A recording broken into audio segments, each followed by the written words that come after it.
Exemplo de palavras. Boa noite, iniciamos a nossa web-aula na UC de Fundamentos Elétricos. Pois bem, pessoal, vou compartilhar a minha tela aqui com vocês. E hoje, né, conforme o cronograma, é web-aula de recuperação. Convido a todos aí que estão assistindo o vídeo, né, quem não estava aqui comigo na hora que iniciou a gente briefou antes, né, da gravação. A todos que estão assistindo depois, eu convido a verificarem as suas notas. Onde que verifica? Barra lateral esquerda, nesse ícone de um livro, aqui é um livro aberto, notas. Ou passar vai aparecer o nome de cada um. Ou clicar aqui, aparece também na aba notas.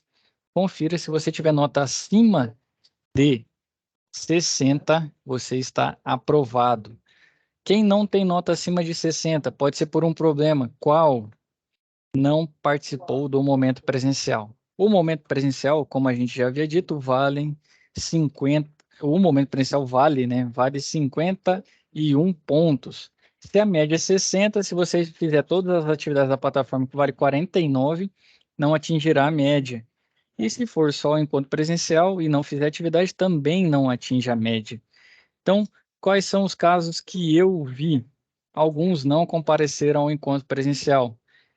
Qual é o pedido? Quem não foi ao encontro presencial tem que entrar em contato com a coordenação do curso para remarcar essa aula, se ainda tiver em tempo, né? Tem que entrar em contato com eles e ver qual vai ser a melhor forma, porque eu não tenho autonomia, infelizmente, ou felizmente, né? Mas eu não tenho autonomia para a questão de notas do encontro presencial. Isso tem que ser resolvido junto à coordenação da escola Fernando Bezerra, né, do Senai Rio Verde.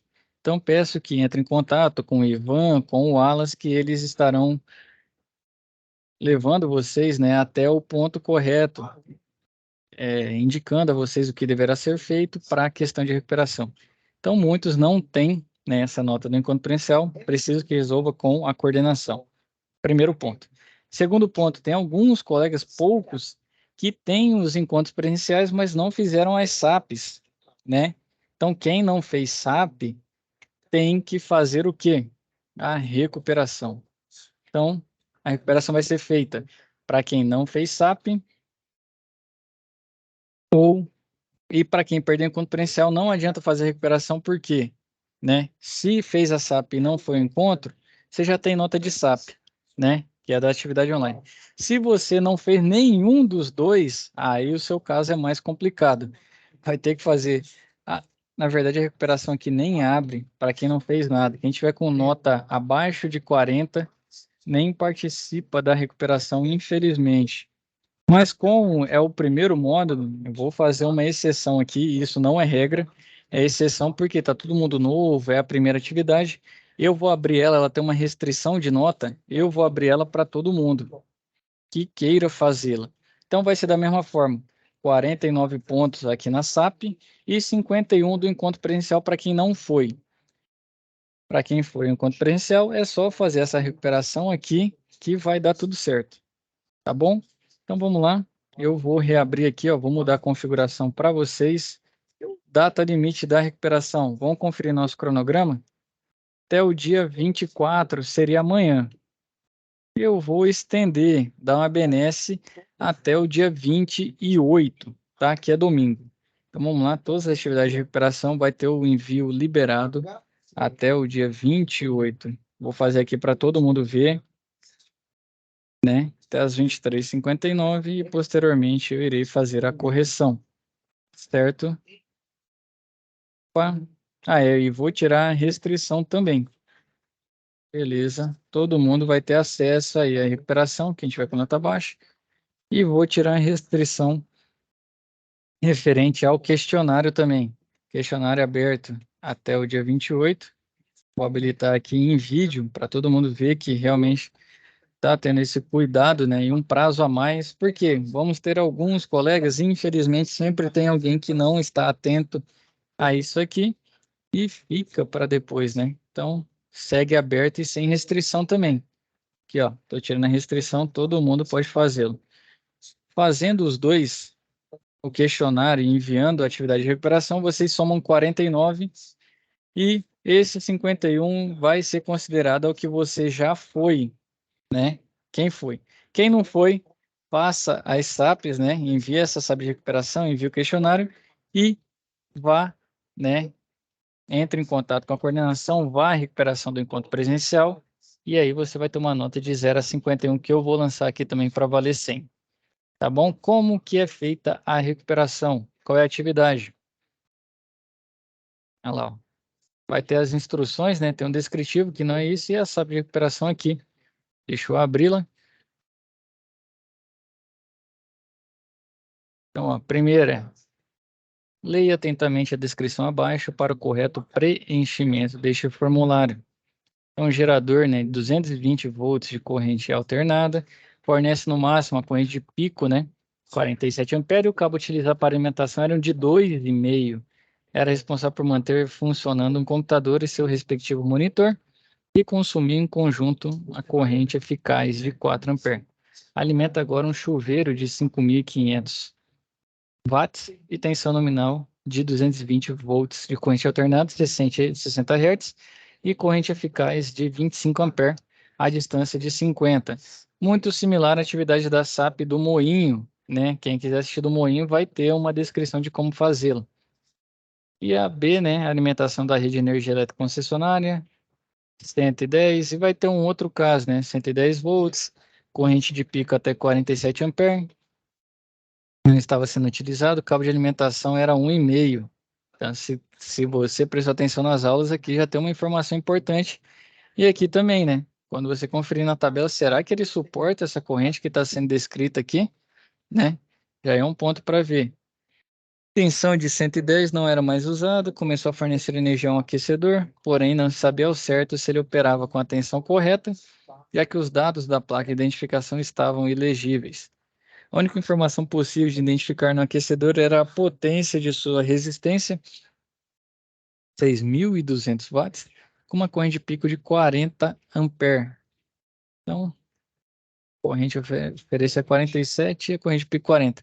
O aquecedor foi posicionado a distância de 200 metros do ponto de instalação da energia e o cabo elétrico utilizado, né? O cabo utilizado tinha um diâmetro de 1,5 milímetros quadrados.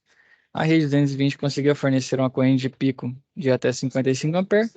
Ela estava fornecendo energia para uma geladeira com corrente eficaz de 2,2 amperes. O cabo de alimentação da rede era de 1,5, continua alimentando a geladeira. Então agora mudou, né? Vai alimentar a geladeira e o aquecedor. E o terceiro caso, né? Alimentação bateria de 24 volts de corrente contínua. Fornece no máximo 10 amperes de corrente contínua, alimentava a iluminação de energia, um consumo de 1 ampere, o cabo era de 1,5. Agora, além da iluminação de emergência, passa a alimentar também um eletroímã. Na placa de identificação, a informação que há dois conjuntos de 10.000 espiras, sendo que cada conjunto consome 5 amperes, quando alimentado com 24 volts de corrente contínua. Somente um conjunto de bobinas estava ligado. E aqui a imagem. Com base nessas informações, faça os cálculos necessários e preencha os respectivos campos. Então, você vai ter que preencher essas tabelas, né, conforme os valores de potência, tensão e corrente alternada e verificar se o aquecedor está ligado à tensão correta.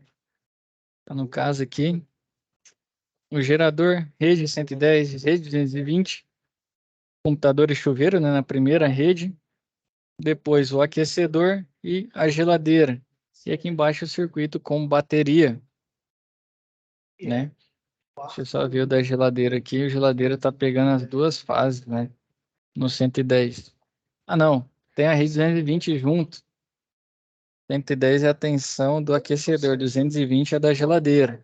Então, por isso tem essa diferença na tabela aqui, ó. E aí, você vai preencher com tudo essas informações, ó.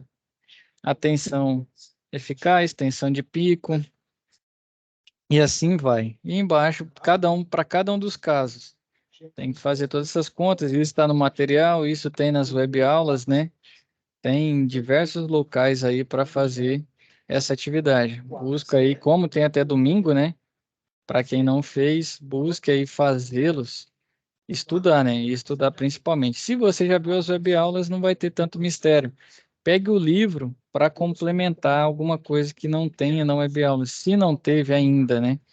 Porque querendo ou não, a recuperação acaba mudando um pouquinho.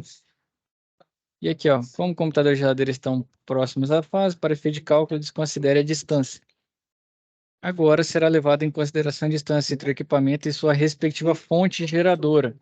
É importante lembrar que a corrente, tensão e potência dos equipamentos são grandezas que podem ser alteradas pela distância e mau dimensionamento dos condutores elétricos. Deixa eu colocar numa página só, acho que vai ficar melhor. Então, a grandeza não será alterada é a resistência do equipamento se mantendo a mesma independente da tensão. Então, o equipamento fornecerá sua potência nominal se receber tensão nominal. Não se esqueça de que para ligar o equipamento são necessários 2 fios. Ou seja, se a distância entre a fonte e o equipamento for de 20 metros, usaremos 40 metros de condutor, que é 20 para cada um dos fios, né? Então, se for fase ao neutro ou fase-fase. No caso ali que era 2 fases, né, de 110 para alimentar a geladeira. A maior queda de tensão permitida nos condutores não deve ultrapassar a 4% do valor nominal da fonte de alimentação. A resistitividade do cobre para o cálculo da resistência elétrica do condutor, aí ele deu o valor da constante, 0,0172. E aqui ele tem, né, um diagrama mostrando a corrente real, passando pela resistência do equipamento, a resistência do fio e a alimentação. E aí você vai preencher. Situação ideal, a situação desejada para o chuveiro. Por que só para o chuveiro e aquecedor? Que são os que estão distantes, ó. O aquecedor ele falou que estava a 200 metros. O chuveiro a 50 metros. Então, você vai calcular, usar o cálculo de queda de tensão para cada um dos casos. Situação atual do chuveiro e qual que é a situação desejada. Resistência mantém, a corrente dele, né, vai mudar de acordo com a distância, a tensão também e, consequentemente, a potência. O comprimento muda também quando vai aumentando muito. O comprimento não, é o mesmo, né? No caso, se for, por exemplo, a geladeira que está a 50 metros, né? Vou usar 100 metros de condutor. A seção, aí você já vai escolher de acordo com a corrente que você achou, né? Para colocar. O atual você só vai colocando as informações. E a desejada é para que atenda satisfaça que a maior queda de tensão não passe 4%. Então você vai mudar a seção nominal, você vai poder mudar algumas coisas, né? Pode ser que a corrente também mude, a tensão, aí você vai ter uma queda de tensão, né? Que é o que vai estar chegando lá. Tudo isso vai influenciar, e muitas vezes você vai ter que usar uma seção maior, a resistência mantém, né? A resistência do condutor muda de acordo com a distância, né? Quanto maior a distância, maior a resistência, que vai aumentando. Aí sim a corrente real e a tensão real nesse caso. Tanto para o chuveiro quanto para o aquecedor. E tá mais simples porque são menos atividades, mas uma atividade aí também com um nível legal aí de desafio para ser calculado. Muito similar ao que a gente fez na do moinho, né? Durante o módulo comum. Certo? Fazendo isso, faça a entrega aqui nesse link de envio da SAP de recuperação, né? Envio eu vou avaliar. E o outro é preencher este questionário. Então aqui são perguntas bastante tranquilas de fazer, de responder, né? Então aqui vou ler as 3 primeiras. O que acontece com a corrente elétrica quando aplicando a mesma tensão, diminuímos a resistência? Se diminui a resistência, fica mais fácil para a corrente fluir. Respondi, né? Tá mais fácil. O que que acontece com a corrente? Ela é bom entendedor, minha palavra basta. Qual o consumo mensal, né, em 30 dias em quilowatt-hora de uma lâmpada de 150 watts ligadas 10 horas por dia? Então, você vai multiplicar 150 por 10, né, que já vai dar 1.500, e depois vezes 30, né? Se é 1.500 vezes 30, você tem 45 mil, né? Se é 45 mil watts, aí você converte para quilowatt. Aí, sem mistério, já faz a 45 mil watts. Quilowatt, aí você divide por 1.000, né? Você pega 45 mil, divide por 1.000, você vai ter em quilowatt. E a terceira pergunta, 5410, aplica-se a... Falamos várias vezes delas, né? Então, para onde que a gente vai aplicar essa norma? E assim vai para as demais questões. São 10.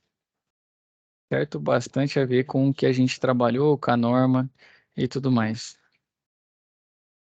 Fazendo essas duas, para quem já tem nota no momento presencial, fazendo bem feito e tendo uma nota boa, muito provavelmente vai ser aprovada. Para quem não fez nem não foi ao encontro, não fez aqui, tem que fazer. Em relação ao encontro, procurar coordenação. E a todos que já têm nota, né, na parte online, nas SAPs, que a gente trabalhou de 1 a 4, tem uma nota legal, procure a coordenação para recuperar o momento presencial e aí sim você terá a nota suficiente para aprovação. Certinho? Essas são as considerações para execução da nossa recuperação. Então, todos aí, uma boa recuperação. Qualquer dúvida, estou à disposição na plataforma. Podem me chamar sem problema nenhum. Certo?